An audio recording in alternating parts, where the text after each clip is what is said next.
सावन का महीना था। हर ओर हरियाली, बारिश की फुहारें और मंदिरों में गूंजता ओम नमः शिवाय का दिव्य स्वर। सड़कों पर भक्त जलकुंभ लिए शिवालय की ओर बढ़ते जा रहे थे। कहीं कांवड़ यात्रा, कहीं भजन कीर्तन, लेकिन इसी माहौल से दूर एक इंसान था। नाम था रघु। उसे न किसी व्रत से मतलब था, न पूजा से। उसका जीवन पाप और अपराधों में डूबा था। रघु एक छोटे कस्बे का रहने वाला था। बचपन में माता पिता की मृत्यु हो गई थी और उसे जीवन ने सड़क पर फेंक दिया। वहीं से उसने चोरी, झूठ, जुआ और शराब जैसे रास्ते पकड़ लिए। रघु के पास पैसे थे, लेकिन शांति नहीं। उसके चेहरे पर क्रोध था, आंखों में लालच और मन में एक अजीब सी बेचैनी। वो हर किसी को धोखा देता था, अपने दोस्तों को, महिलाओं को, यहाँ तक कि बच्चों को भी। रघु की जिंदगी में कोई विश्वास नहीं करता था। लोग उसे देखकर रास्ता बदल लेते, कहते ये आदमी तो शिव को भी न माने। लेकिन भगवान शिव का न्याय सबसे अलग होता है। वो किसी को भी तुच्छ नहीं समझते। वो भोले हैं पर न्यायी भी। सावन का पहला सोमवार आया। गांव में शिव मंदिर सजाया गया। चारों ओर से लोग बेलपत्र, दूध और जल लेकर शिवलिंग पर चढ़ा रहे थे। रघु उस दिन बहुत चिढ़ा हुआ था। उसने शराब पी रखी थी और मंदिर के बाहर खड़ा होकर हंसते हुए कहने लगा, ये सब पाखंड है। अगर कोई भगवान है तो वो मुझे रोक कर दिखाए। लोगों ने उसे नजरअंदाज किया, लेकिन भोलेनाथ सुन रहे थे। उसी रात तेज आंधी आई, गांव में बिजली कड़की। रघु अपने घर में अकेला था जब अचानक उसके कमरे में एक रोशनी फैली और सामने एक आकृति उभरी जो धुएं जैसी थी। त्रिशूल, जटा और तीसरा नेत्र महादेव। रघु कांप गया। शराब उसके हाथ से गिर गई। शिव बोले, हे रघु, तुझे लगा मैं नहीं हूं, पर मैं तो सब देखता हूं। तेरा जीवन अब तक पाप में डूबा रहा, पर सावन आया है और तू मेरा है। रघु ने कांपते हुए पूछा, क्या आप मुझे दंड देंगे? शिव मुस्कुराए, नहीं रघु, मैं तुझे एक और मौका देने आया हूं। सावन के 4 सोमवार तेरे जीवन को बदल सकते हैं। क्या तू तैयार है? रघु बेहोश हो गया। अगली सुबह जब रघु की आंख खुली तो उसने खुद को पूरी तरह बदला हुआ महसूस किया। उसने शराब की बोतलें फेंक दी, अपने पुराने पापों की माफी मांगी और पहली बार शिव मंदिर की सीढ़ियां चढ़ी। लोग हैरान थे। रघु अब हाथ जोड़कर ओम नमः शिवाय का जाप कर रहा था। रघु की जिंदगी का वो दिन उसकी आत्मा को झकझोर गया था। वो अब पहले जैसा नहीं था। सुबह उसने सबसे पहले शिव मंदिर जाकर शिवलिंग को जल अर्पित किया, बेलपत्र चढ़ाया और कांपते हुए कहा, हे महादेव, आपने मुझ जैसे पापी को बुलाया। मैं अब आपका बनना चाहता हूँ, कृपा करो। मंदिर के पुजारी ने उसे देखा और पूछा, रघु, क्या सच में तू शिव का व्रत करेगा? रघु ने आंखें झुकाकर उत्तर दिया, हाँ बाबा, मैं इस सावन के 4 सोमवार का व्रत करूंगा और खुद को आपकी सेवा में समर्पित कर दूंगा। रघु ने व्रत शुरू किया।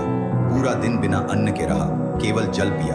शाम को शिव मंदिर में गया और शिवलिंग पर जल, दूध और बेलपत्र से अभिषेक किया। उसके हाथ कांप रहे थे।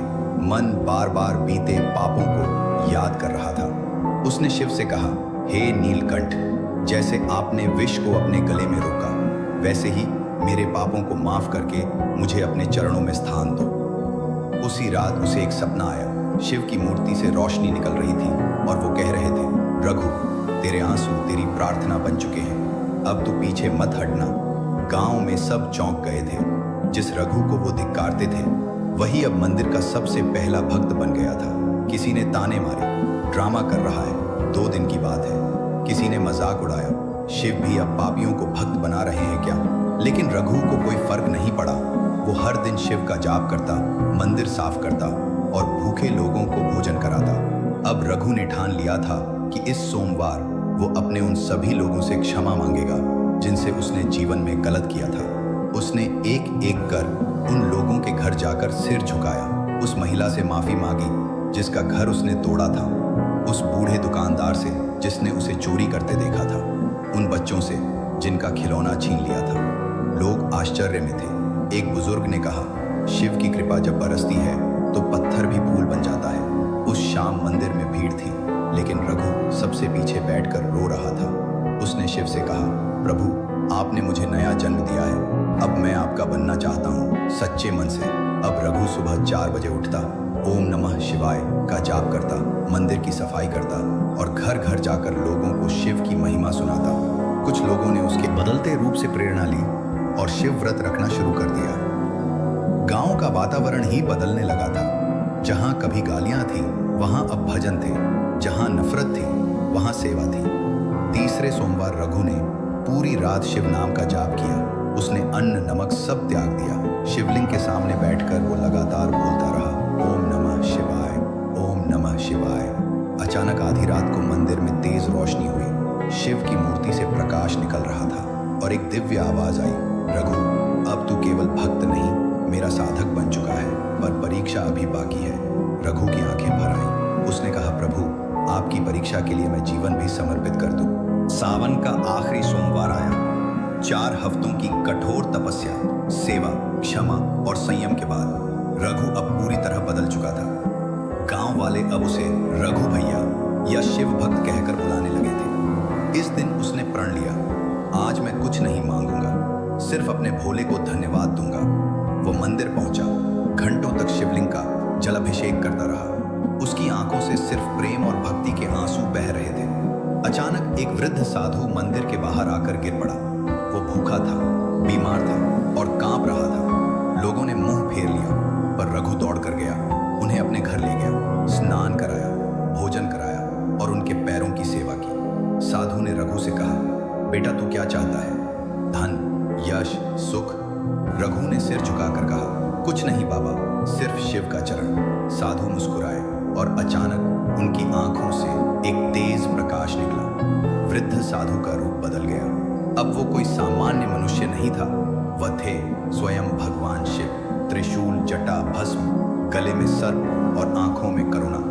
रघु जमीन पर गिर पड़ा और बोला, भोलेनाथ क्या मैं सपना देख रहा हूँ? शिव बोले, नहीं रघु, तूने अपने कर्मों से मुझे बुला लिया। जो सच्चे हृदय से मेरा स्मरण करता है मैं उसके जीवन में उतर जाता हूँ। शिव ने रघु को आशीर्वाद देते हुए कहा, तेरे पाप राख हो चुके हैं, अब तू सिर्फ भक्त नहीं समाज का दीपक बनेगा।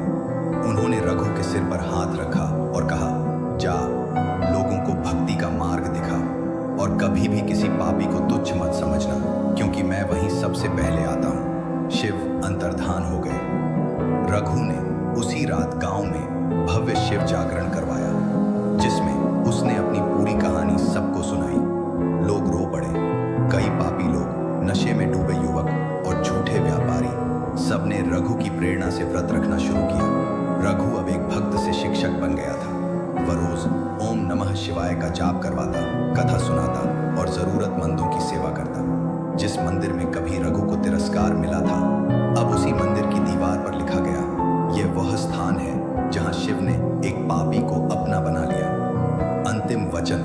रघु की कहानी आज भी गांव में सुनाई जाती है। हिंदू पंचांग के अनुसार सावन या श्रावण मास को भगवान शिव का सबसे प्रिय महीना माना जाता है। ये वही महीना है जिसमें देवों और दानवों के बीच समुद्र मंथन हुआ था और इसी महीने में महादेव ने संपूर्ण ब्रह्मांड की रक्षा के लिए हलाहल विष का पान किया। पौराणिक कथा के अनुसार एक बार देवताओं और दानवों ने मिलकर समुद्र मंथन किया, जिससे 14 रत्न निकले। सबसे पहले निकला हलाहल विष, जो इतना जहरीला था कि पूरे ब्रह्मांड को नष्ट कर सकता था। उस समय देवता शिव के पास गए और उन्होंने विनती की, हे त्रिपुरारी, यदि ये विष फैल गया तो संपूर्ण सृष्टि समाप्त हो जाएगी। भगवान शिव ने करुणा भाव से विष को हाथों में लिया और गले में धारण कर लिया। विष को उन्होंने न निगला न उगला, बल्कि कंठ में रोक लिया, जिससे उनका कंठ नीला हो गया। इसलिए उन्हें कहा गया नीलकंठ महादेव। जल अर्पण की परंपरा कैसे शुरू हुई? जब शिव ने हलाहल पी लिया तब उनका शरीर जलता रहा। देवताओं ने उनकी शीतलता के लिए गंगाजल, दूध और शहद अर्पित किया। तभी से ये परंपरा बनी। सावन में शिव को जल चढ़ाने से पाप मिटते हैं और पुण्य की प्राप्ति होती है। सावन के प्रत्येक सोमवार को श्रावण सोमवारी व्रत रखा जाता है। ये व्रत अत्यंत फलदायक और मोक्षदायक माना गया है। मान्यताएं: अविवाहित कन्याएं अच्छा वर पाने के लिए करती हैं।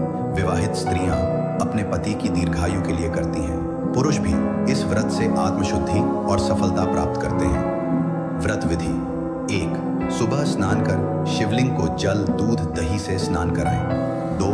बेलपत्र, भस्म, धतूरा, भांग, सफेद फूल चढ़ाएं। 3. ओम नमः शिवाय का 108 बार जप करें। 4.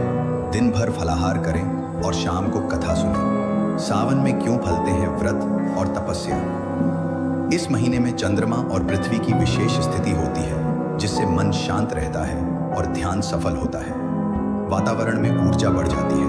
पूजा पाठ से मनोबल, आत्मबल और भक्ति की शक्ति कई गुना बढ़ जाती है। शिव पुराण में सावन की महिमा। शिव पुराण के अनुसार श्रावण मास में जो भक्त शिव की आराधना करता है वह 100 जन्मों के पापों से मुक्त हो जाता है। शिव उसकी आत्मा को शुद्ध कर देते हैं और उसे मोक्ष प्रदान है। सावन में कई चमत्कारी अनुभव सामने आते हैं। एक बार एक अंधा व्यक्ति सावन में 4 सोमवार का व्रत रखकर शिव को जल चढ़ाने गया।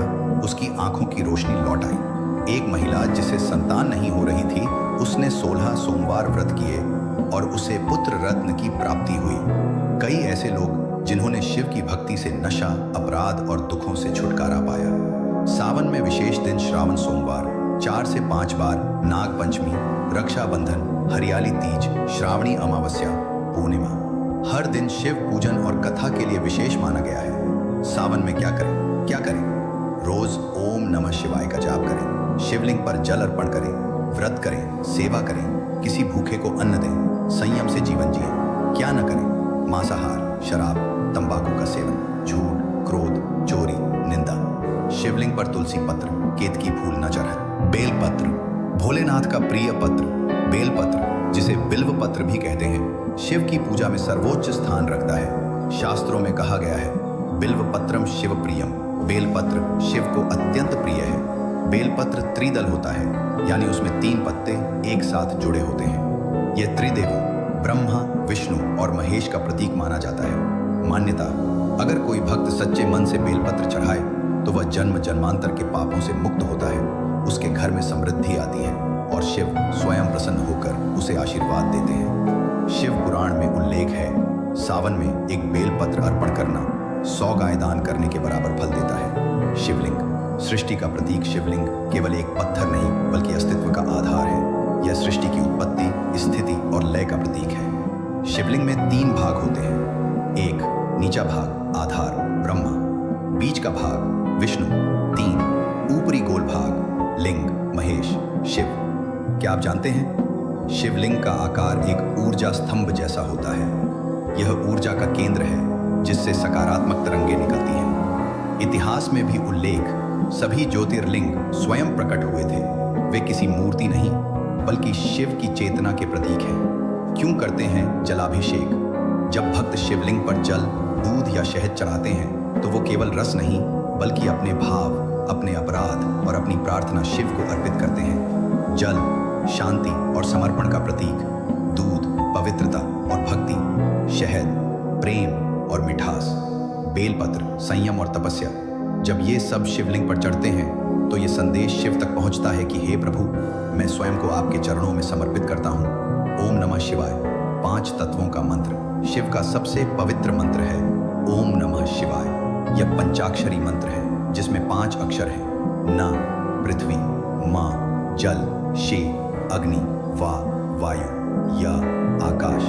यह मंत्र शिव को नहीं, आपके भीतर छिपे शिव तत्व को जागृत करता है। लाभ, मन को शांति मिलती है, क्रोध नियंत्रित होता है, नकारात्मकता दूर होती है, चित्त में एकाग्रता आती है, आत्मा निर्मल होती है। सावन में इस मंत्र का जप करने से 1000 गुना फल मिलता है। क्या शिवलिंग पर तुलसी नहीं चढ़ती? यह सत्य है, शिवलिंग पर तुलसी कभी नहीं चढ़ानी चाहिए। क्यों? क्योंकि तुलसी माता भगवान विष्णु की अर्धांगिनी है और शिव विष्णु एक दूसरे के पूरक तो हैं, पर पूजन की विधि अलग है। शिव को चढ़ाएं बेलपत्र, भस्म, धतूरा, आँख, गंगा जल। विष्णु को चढ़ाएं तुलसी, पीले फूल, चंदन। क्यों कहते हैं शिव सरल है? शिव को प्रसन्न करने के लिए कोई भारी भरकम अनुष्ठान की जरूरत नहीं, बस 1 लोटा जल, 1 बेलपत्र सच्चे मन से, ओम नमः शिवाय। यही शिव को अत्यंत प्रिय है। शिव गरीब का सहारा है। भस्म लपेटे, सर्प धारण किए, स्मशान में निवास करने वाले, वो उन सभी के हैं जिन्हें दुनिया ने ठुकरा दिया। शिव की भक्ति का रहस्य कई लोग पूछते हैं, क्या मैं पापी हूँ? क्या शिव मुझे स्वीकारेंगे? उत्तर है हाँ, शिव कभी भेद नहीं करते। वो तो उस रघु जैसे व्यक्ति को भी गले लगा लेते हैं जिसने पाप में जीवन बिताया था। शिव की भक्ति में एक ही शर्त है, सच्चा हृदय। सावन का महीना केवल पूजा पाठ का समय नहीं है, यह शिव कृपा के साक्षात अनुभवों का समय है। जब भी कोई भक्त सच्चे मन से भोलेनाथ का स्मरण करता है, शिव उसके जीवन में प्रकट हो जाते हैं, कभी किसी रूप में, कभी किसी चमत्कार के जरिए। यहाँ हम कुछ असली भक्तों की सत्य घटनाएं प्रस्तुत कर रहे हैं। उत्तर प्रदेश के एक छोटे गांव में एक वृद्ध पिता श्री हरिदेव की बेटी 5 साल पहले लापता हो गई थी। पुलिस, रिश्तेदार और गांव वालों ने सब कोशिश की, लेकिन कोई जानकारी नहीं मिली। हरिदेव टूट चुके थे। 2022 में सावन शुरू हुआ और किसी ने उन्हें सलाह दी कि आप सावन के 4 सोमवारों का व्रत रखें और शिवलिंग पर अपनी बेटी की तस्वीर चढ़ाकर प्रार्थना करें। उन्होंने वही किया। हर सोमवार व्रत, जाप और मंदिर में बेलपत्र चढ़ाना शुरू किया। चौथे सोमवार के बाद उन्हें एक कॉल आया। उनकी बेटी मुंबई में एक एनजीओ के जरिए मिली। मानसिक स्थिति बिगड़ी हुई थी, लेकिन सुरक्षित। हरिदेव रोते हुए बोले, मेरी बेटी को शिव ने बचाया और सावन ने लौटाया। राजस्थान की सीमा देवी को 9 साल तक संतान नहीं हुई। डॉक्टरों ने हार मान लिया था। 2021 में उन्होंने हरियाली तीज और सावन सोमवार का व्रत रखना शुरू किया। हर व्रत में वो शिव पार्वती को दूध और शहद से स्नान कराती और कहती, हे शिव पार्वती, जैसे आपने गणेश जी को वरदान दिया, मुझे भी माँ बनने का सौभाग्य दीजिए। अगले वर्ष सीमा देवी माँ बनी और उन्होंने अपने पुत्र का नाम रखा शिवांश। दिल्ली के एक युवक विवेक का जीवन शराब, सिगरेट और गलत संगति में बर्बाद हो रहा था। परिवार ने त्याग दिया था। मन में आत्महत्या का विचार आने लगा था। एक दिन रेलवे स्टेशन के पास उसे एक बाबा मिले। बाबा बोले, सावन आ रहा है बेटा, एक बार शिव का नाम लेकर देख, वो तुझे वापस खींच लेंगे। विवेक ने सोचा, क्या खोने को है। वो हर सोमवार शिव मंदिर गया, सिर झुकाया और सिर्फ ये बोला, बचा लो मुझे प्रभु। सावन खत्म होते होते उसका मन बदलने लगा। उसने नशा छोड़ दिया, ध्यान करना शुरू किया और अब एक एनजीओ में बच्चों को पढ़ाता है। विवेक कहता है, मैं मरा हुआ था, सावन ने मुझे फिर से जन्म दिया।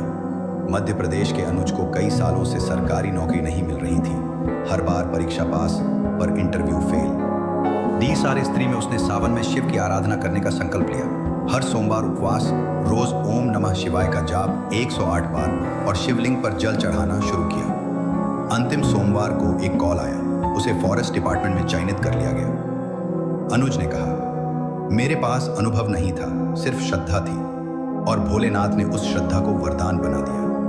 वाराणसी के पास एक पुराने मंदिर में सावन के 3रे सोमवार को अजीब बात हुई। मंदिर के पुजारी जब सुबह पूजा के लिए पहुंचे तो देखा शिवलिंग पर गंगा जल अपने आप टपक रहा था। कोई जल पात्र नहीं था, ना कोई पाइप, ना ही किसी ने चढ़ाया था। फिर भी पूरे शिवलिंग पर जल बह रहा था, मानो आकाश से बरस रहा हो। लोग एकत्रित हुए, कैमरे आए, सबने वीडियो बनाए। भक्तों ने कहा, यह संकेत है कि शिव प्रसन्न है। सावन में भक्तों की पुकार उन तक पहुंच चुकी है। मनोवैज्ञानिकों का मानना है कि सावन में प्रकृति की ऊर्जा अत्यधिक होती है।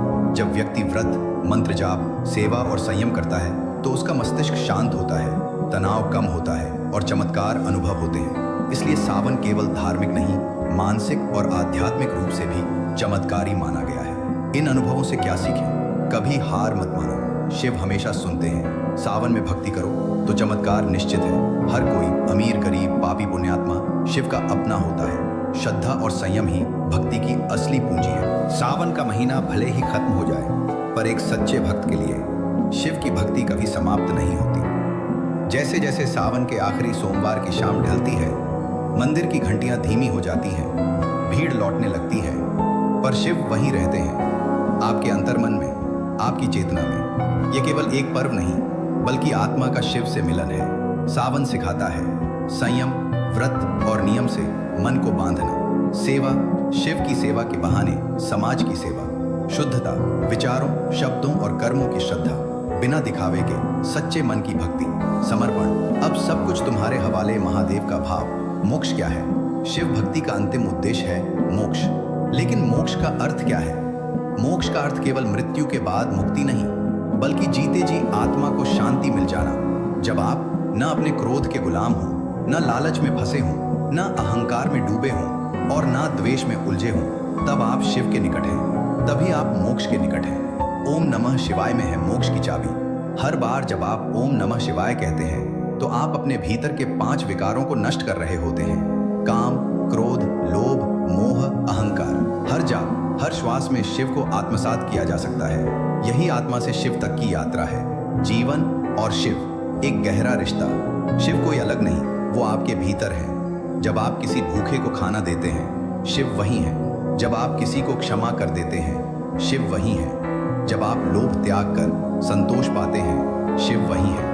भगवत गीता में भी श्री कृष्ण ने कहा, शिव और मैं एक ही हैं। जो मेरे रूप में पूजता है वो शिव को भी पूजता है। क्या आपको याद है रघु, जिसने सावन में शिव की शरण ली, पाप से तपस्वी बना और अंत में शिव के दर्शन पाए। रघु अब साधक बन चुका है। वो अब गांवों में घूमकर शिव भक्ति की कथा सुनाता है। लोग कहते हैं रघु ने सावन नहीं किया, सावन ने रघु को कर दिया। हर इंसान में छुपा होता है एक रघु। हर आत्मा एक पथभ्रष्ट पथिक होती है जो रास्ता भटक जाती है, लेकिन उसे शिव जैसे गुरु की तलाश रहती है। अगर आपने भी इस सावन में व्रत किया, शिव का नाम लिया, मन में सच्ची भक्ति जगाई, तो समझ लीजिए शिव ने आपको चुन लिया है। शिव का अंतिम संदेश, मैं न मंदिरों में बंद हूँ न मूर्तियों में, मैं उस मन में हूँ जो निर्मल है और उस हृदय में हूँ जो दयालु है। सावन का सार यही है, खुद को बदलना, जीवन को पवित्र बनाना और शिव को केवल पूजना नहीं, जीना। जब आप रोज उठकर शिव का नाम लेंगे, जब आप हर दिन किसी के चेहरे पर मुस्कान लाएंगे, जब आप खुद को शांत, सरल और सच्चा बनाएंगे, तब हर दिन आपका श्रावण सोमवार बन जाएगा। ओम नमः शिवाय केवल मंत्र नहीं बल्कि जीवन का मूल मंत्र है। ये कथा बहुत प्राचीन काल की है, जब पृथ्वी पर धर्म का प्रभाव कम होने लगा था और अधर्म का बोलबाला हो गया था। एक नगर में एक सच्चा शिव भक्त ब्राह्मण रहता था। उसकी एकमात्र संतान थी, एक कन्या जो अत्यंत सुंदर, सुशील और शिव में आस्था रखने वाली थी। उसने जन्म से ही भोलेनाथ को अपना सर्वस्व मान लिया था। उस कन्या ने 12 वर्ष की आयु में ही यह संकल्प ले लिया था, मैं शिव को ही अपना पति मानती हूँ। जब तक मुझे उनका वर नहीं मिलेगा, विवाह नहीं करूंगी। उसने हर श्रावण सोमवार को उपवास रखना शुरू किया। सुबह स्नान कर शिवलिंग पर जल, दूध, बेलपत्र चढ़ाना और दिन भर ओम नमः शिवाय का जाप करना, यही उसकी दिनचर्या थी। उसी नगर में एक राजा था और उसके मंत्री की नजर उस कन्या पर पड़ी। मंत्री ने कन्या से विवाह का प्रस्ताव भेजा, पर उसने साफ मना कर दिया, मैं किसी इंसान को अपना पति नहीं मानती, मैं तो शिव को समर्पित हूँ। मंत्री अपमानित हो गया और प्रतिशोध लेने लगा। उसने राजा से कहकर कन्या और उसके पिता को जेल में डलवा दिया।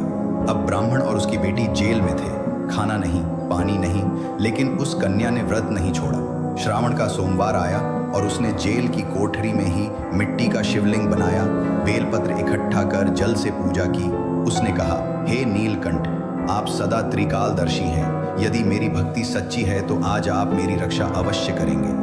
आधी रात को अचानक जेल के अंदर तेज प्रकाश हुआ। सारे पहरेदार बेहोश हो गए। कोठरी में स्वयं भोलेनाथ प्रकट हुए, त्रिशूल, डमरू और गले में सर्पधारी रूप में। कन्या चरणों में गिर पड़ी। भोलेनाथ ने कहा, बेटी, तेरी श्रद्धा और व्रत की शक्ति ने मुझे यहाँ खींच लाया, तू अब संकट से मुक्त है। उन्होंने अपनी जटाओं से गंगा जल निकालकर कन्या को पिलाया और वरदान दिया, तू मुझे पति रूप में प्राप्त करेगी और तेरा नाम युगों तक भक्तों में श्रद्धा का प्रतीक रहेगा। अगली सुबह जब राजा को यह चमत्कार पता चला तो वह स्वयं जेल गया। कन्या और उसके पिता की कोठरी खुल चुकी थी। वो शिव मंदिर में ध्यान में लीन थे। राजा ने पूरी बात सुनी, मंत्री को बुलाया और जैसे ही मंत्री ने झूठ बोलना शुरू किया, उसी समय आकाश से बिजली गिरी और मंत्री वहीं समाप्त हो गया। राजा ने क्षमा मांगी और उस कन्या के सम्मान में नगर में एक विशाल शिव मंदिर बनवाया। श्रावण सोमवार का व्रत केवल उपवास नहीं बल्कि आस्था की परीक्षा है। जिसने सच्चे हृदय से शिव का नाम लिया, उसका उद्धार निश्चित है। शिव केवल बड़े अनुष्ठानों से नहीं, निर्मल भाव और सरलता से प्रसन्न होते हैं। संकट में भी जिसने भक्ति नहीं छोड़ी, शिव ने उसका साथ नहीं छोड़ा। व्रत विधि, श्रावण सोमवार कैसे करें? 1. ब्रह्म मुहूर्त में उठें। 2. स्नान कर शिवलिंग का अभिषेक करें, जल, दूध, बेलपत्र, भस्म, शहद। 3. मंत्र जाप करें, ओम नमः शिवाय 108 बार। 4. दिन भर फलाहार करें, नमक न लें। 5 शाम को शिव कथा सुने या पढ़ें। 6 रात्रि को शिव चालीसा और आरती करें। श्रावण सोमवार का व्रत। फल क्या है? कन्याओं को योग्य वर की प्राप्ति, विवाहित स्त्रियों को पति की दीर्घायु, पुरुषों को सफलता और मोक्ष, पापों का क्षय और शिव कृपा जीवन भर। शिव केवल एक नहीं, वो एक में अनेक है। वो संहारक भी है, सृष्टिकर्ता भी, वो योगी भी है, गृहस्थ भी, वो दयालु भी है, रुद्र भी। शिव के 8 रूपों को अष्टमूर्ति कहा जाता है। यह 8 रूप प्रकृति के 8 तत्वों के प्रतीक हैं, जिनसे संपूर्ण ब्रह्मांड की रचना हुई है। भू, पृथ्वी, स्थिरता का रूप। शिव का पहला स्वरूप है भू यानी धरती। जैसे पृथ्वी सब कुछ सहती है, वैसे ही शिव सहनशील है। अर्थ, संयम, धैर्य और स्थिरता का प्रतीक। जीवन में आने वाले संकटों को सहते हुए भी अपने कर्तव्य पर टिके रहना, यही शिव का भू रूप है। अप, जल, करुणा का रूप। दूसरा स्वरूप है अप यानी जल। जल सबको जीवन देता है। जैसे शिव अपने भक्तों को कृपा से भर देते हैं। अर्थ, भावनाएं, प्रेम, शीतलता। शिव का करुणामयी रूप जो गंगा जल के समान निर्मल है। तेज, अग्नि, शक्ति और संहार का रूप। तीसरा रूप है तेज, अग्नि। यह शिव का रौद्र रूप है। त्रिनेत्र खोलने पर ब्रह्मांड जल जाए, ऐसा तेज। अर्थ, अन्याय के विरुद्ध खड़ा होना, अंदर की बुराई को जलाकर शुद्ध करना, कर्म का बल और न्याय का प्रतीक। वायु, चेतना और प्राण का रूप। चौथा स्वरूप है वायु, प्राणवायु। जैसे वायु बिना दिखे जीवन देती है, वैसे ही शिव बिना रूप के आत्मा में बसते हैं। अर्थ, ध्यान, श्वास, योग। हर प्राणी के भीतर शिव का स्पंदन। आकाश, अनंत और व्यापक। रूप, 5वां स्वरूप है आकाश, जो सबको समेटे हुए है। शिव अनंत है, न आदि न अंत। अर्थ, असीमता, स्वतंत्रता, मोक्ष। जो कुछ भी है उसमें शिव है। काल, समय और परिवर्तन का रूप। शिव का 6ठा स्वरूप है काल यानी समय। शिव महाकाल है, जो समय से परे है और समय का भी विनाश कर सकते हैं। अर्थ, जो पैदा हुआ वो मरेगा भी, ये सत्य स्वीकारना। अहंकार, मोह और ममता से ऊपर उठकर मृत्यु को समझना। आत्मा, अंतः चेतना का रूप। 7वां रूप है आत्मा। शिव आत्म स्वरूप है। हर जीव में शिव की ही चिंगारी है। शिवोहम, मैं शिव हूँ। अर्थ, स्वयं को जानना इक्वल टू शिव को जानना। आत्मा और परमात्मा का मिलन ही मोक्ष है। दिगंबर, निर्लेप और निराकार रूप। 8वां और अंतिम स्वरूप है दिगंबर, वस्त्रहीन। निराकार शिव किसी रूप, जाति, धर्म या बंधन में नहीं बंधे। अर्थ, मुक्त चेतना। शिव को केवल श्रद्धा से पाया जा सकता है, विधि से नहीं। इन 8 रूपों से शिव हमें सिखाते हैं, सृजन करो, भावनाओं को पोषित करो, अब न्याय के लिए खड़े हो, तेज, ध्यान और शांति से जियो। वायु, सीमाओं से मुक्त हो, आकाश, समय को समझो, काल, आत्मा को खोजो, आत्मा, बंधनों से ऊपर उठो, दिगंबर।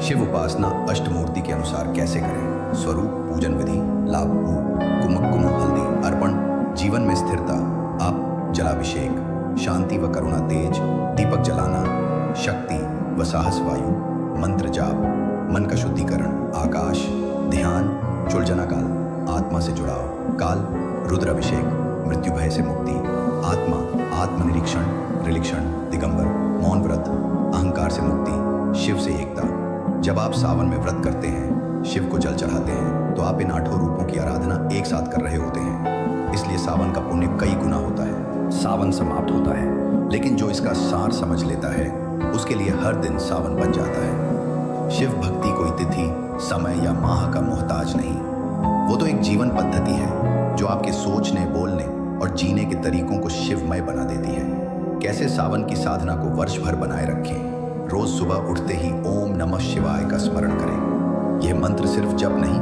यह आपकी चेतना को शुद्ध करता है। हर सोमवार को शिवलिंग पर जल चढ़ाएं, चाहे थोड़ा ही समय मिले, पर शिवलिंग पर 1 लोटा जल और बेलपत्र चढ़ाने से जीवन संतुलित रहता है। शिव चालीसा या रुद्राष्टक का नित्य पाठ करें, इससे मन केंद्रित रहता है और नकारात्मक विचार दूर होते हैं। शिव जैसा जीवन अपनाएं, सरल, सच्चा, सन्यासी। मन, भोलेनाथ, न आडंबर चाहते हैं, न बड़ी चीजें, बस श्रद्धा और निर्मल हृदय। शिव से जुड़ने के 5 सरल नियम। सत्य बोलें, क्रोध को त्यागें, प्रकृति से प्रेम करें, सेवा करें, अहंकार नहीं, ध्यान करें, स्वयं को जानें। जब आप सावन में शिव की भक्ति करते हैं, आप केवल शिव को नहीं पा रहे होते, बल्कि स्वयं को पहचान रहे होते हैं। शिव कहते हैं, मैं केवल मंदिर में नहीं, उस हृदय में हूं जहां दया है, उस हाथ में हूं जहां सेवा है, उस मन में हूं जहां शांति है। सावन के बाद क्या करें? सावन के बाद भी रोज 11 बार ओम नमः शिवाय जपें। प्रत्येक सोमवार को दिया जलाएं, महामृत्युंजय मंत्र का पाठ करें, पौधे लगाएं, जल बचाएं, प्रकृति की सेवा करें, माँ पिता, गुरु और संतों का सम्मान करें। भक्त वह नहीं जो जोर से बोलता है, बल्कि वह जो शांति से जीता है, जो शिव के नाम से दूसरों की रक्षा करता है, जो पाप से डरता है और जो अपने भीतर शिव की ज्योति जलाता है, वही असली शिव भक्त है। रघु अब एक वृद्ध हो गया है। उसने जीवन भर सिर्फ एक चीज की, भोलेनाथ की सेवा। जब उसकी अंतिम घड़ी आई तो वह शिव मंदिर की सीढ़ियों पर बैठा था और धीमे स्वर में सिर्फ यही कह रहा था, ओम नमः शिवाय, अब मुझे अपने चरणों में स्थान दो। लोगों ने देखा, उसके मुख पर मुस्कान थी। उसकी चिता से पहले उसके सिर के पास एक बिल्व पत्र गिरा। शिव का आशीर्वाद। सावन का यह समापन आपके जीवन में एक नई शुरुआत हो, जहां हर विचार, हर कर्म, हर श्वास शिवमय हो। अंतिम प्रेरणा। वाक्य शिव को मंदिर में मत ढूंढो। जब तुम खुद पवित्र हो जाओगे, वो तुम्हारे अंदर प्रकट हो जाएंगे। सावन केवल जल चढ़ाने का समय नहीं, अपने अहम, लोभ, मोह और द्वेष को शिव को अर्पित करने का अवसर है। आपके लिए जीवन भर की सावन साधना योजना। सोमवार शिवलिंग पर जल, मंत्र जाप। मंगलवार शिव चालीसा या रुद्राष्टक। बुधवार मौन या ध्यान 10 मिनट। गुरुवार शिव कथा पढ़ना, सुनना। शुक्रवार ब्रह्मचार्य का अभ्यास, सेवा कार्य। शनिवार शिवोहम, ध्यान, आत्मचिंतन। रविवार सप्ताह की भक्ति समीक्षा, आत्मनिरीक्षण।